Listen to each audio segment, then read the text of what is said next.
খন্দকার মোশাররফ সাহেব আছে 2000 সালে তাহের ভাই সহ এমপি হওয়ার পরে উনি মন্ত্রী হওয়ার পর আমাদের সব মন্ত্রীদেরকে এমপিদেরকে দাওয়াত দিয়েছে বৌনিয়া।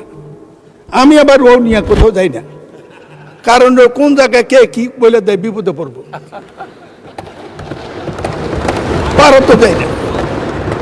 তো আমি বৌনিয়া যাই নাই, কয়েকজন বৌনিয়া যায় না, কিন্তু তাহের ভাই বৌনিয়া গেছে।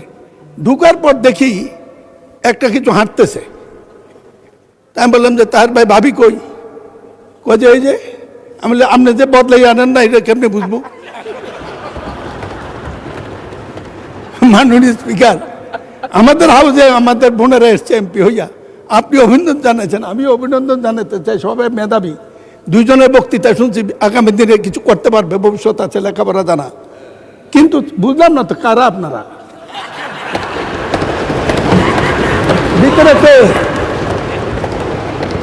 আপনারা আপনারা এদিকে দেখতে পারেন, আমরা এদিকে দেখলে কি আছে এটা বুঝবো না, এটা ঠিক না।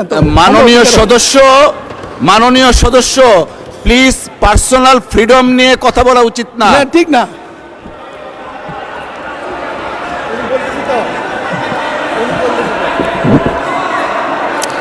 আপনারা মাননীয় সদস্য আপনারা বসেন।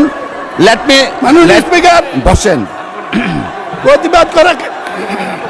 মাননীয় স্পিকার,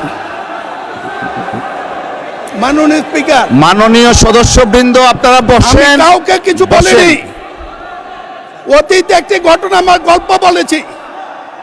এই আপনারা বসেন দয়া করে। মাননীয় সদস্য